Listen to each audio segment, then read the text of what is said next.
Welcome back to another video, and in this video we're going to be continuing on with our macOS development with AppKit tutorial series, and in this particular tutorial we are going to be taking a look at how we can create a progress indicator in Swift, not Swift UI, but in AppKit. I'm so used to recording the Swift UI stuff, Anyway, so what is a progress indicator? Well, a progress indicator in AppKit can take many forms. There is a determinate progress bar, a indeterminate progress bar, a determinate progress indicator that's a circular indicator, and then there is a indeterminate loading spinner or activity indicator. Each of which have their own purposes and sort of use cases. There are many examples of a determinate indicator and an indeterminate indicator in the bar variety, as well as the indeterminate loading spinner. Throughout macOS, for example, when you try to use Quick Look for a very large file, it's gonna take a little bit to load. So for maybe a split second or longer, you're going to see that loading spinner activity indicator to let you know, hey, we're just trying to load this thing. And when you, for example, are downloading something or you're unzipping a zip file, you will typically see an indeterminate progress bar when it's trying to determine how long it'll take. And then when it determines how long it'll take and the sort of like, and how far along it is, you'll then see the determinate progress bar.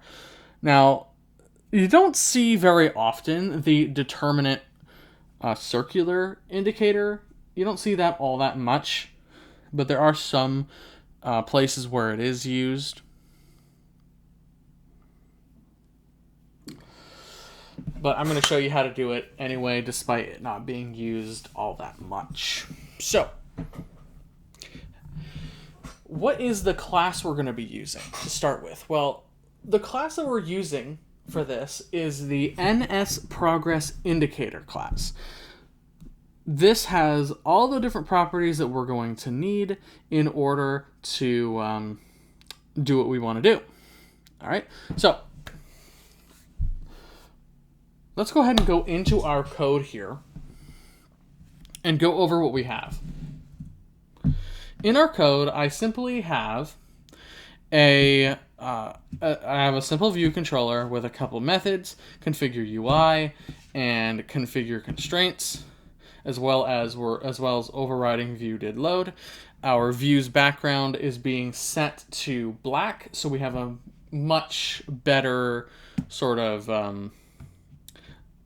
we have a much better contrast between our controls and the background to kind of help you see on video what's going on. And then I am setting the constraints for a object called progress view, which is going to be our NSProgressIndicator object. Where it's going to be constrained to the top, leading, and trailing anchors of our view with 50 units of padding on each anchor. And then we're enabling programmatic constraints, the auto layout, and adding our progress view as a subview. In between those two statements, we're going to configure our progress indicator. But for now, we're getting a bunch of errors. And those errors are related to the fact that it can't find progress view anywhere because we haven't created it yet. So let's go ahead and actually create that. So right inside of our class definition, above view did load, we're going to say var progress view and set it equal to a new NS progress indicator. like that with an empty initializer. And that is our indicator. If we try to run our code now, while it will compile, it's not going to be what you might expect it to be, right? So let's go ahead and run it now and actually see what we get.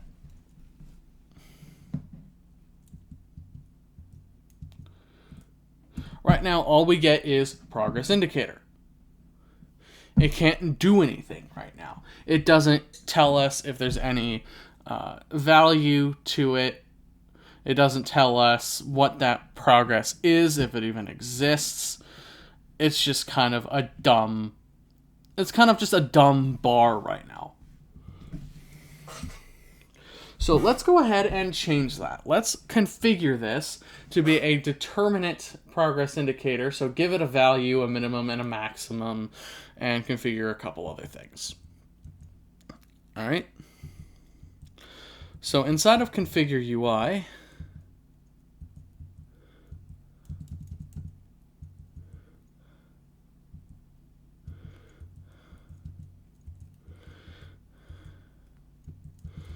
all right, so in between those statements, view, add subview, and progress view .translate resizing mask into constraints, we're going to say progress view double value, let's say, is equal to 0.5.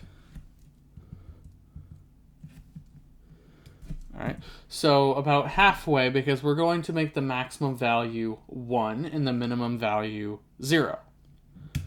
You can make these whatever you want, but we're just going to go 0 to 1 to make things easier.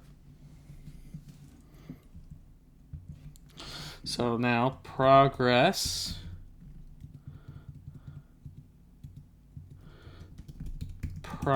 view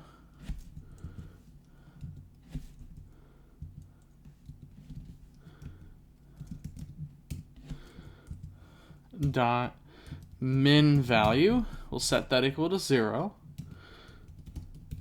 Progress view dot max value equals 1, like that. All right. Next, I want you to call the size to fit method, and what that's going to do is it's going to size our progress indicator based on its style. So if it's a bar, it'll size it based on the bar style to fit that space. If it is styled with the spinner style, then we are going to, that method will size the progress view to fit the space that that needs to take up. All right. So progress view dot size to fit. Next, we'll say progress view dot style equals dot bar. The only other option you have for the style is spinner. So that'll be that sort of indeterminate indicator. Next, we'll say is indeterminate. This is a property that allows us to tell AppKit, hey, this progress indicator will have a value or it won't.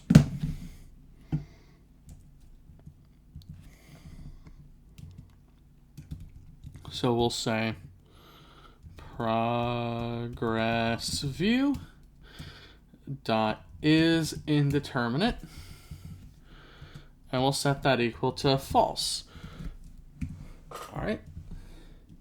Now, the only other thing, I want to kind of go through some of these others that we're going to be working with. So we'll say progress view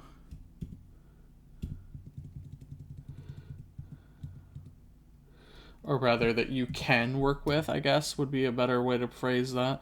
So progress view dot. Now, control size, as the name implies, allows us to specify the size of our control. We're not going to use this, but you can if you want to kind of play around with it. Double value, we just use this. This essentially allows us to set and retrieve the current progress of the progress view. Or progress indicator, rather. Now, is displayed when stopped.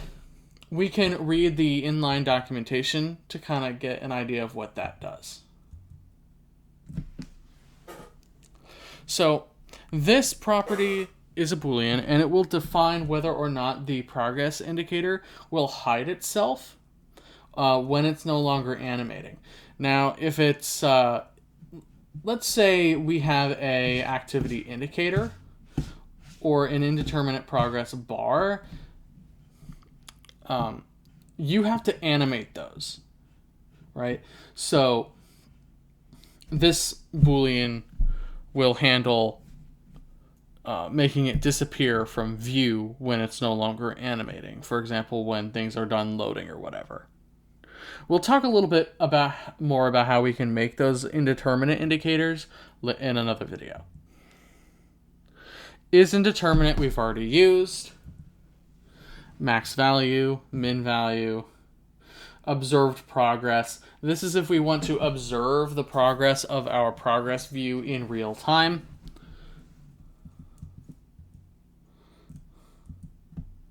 Or rather, kind of as it goes along, we can use this to observe the progress and manipulate it and all that kind of stuff. We're not going to worry about that for now. We're using the style. Uses threaded animation. This tells AppKit whether or not any animations are being done on a different thread. We have an animator property, and we can set some accessibility properties as well, including an accessibility label, a custom value, that kind of stuff if we want.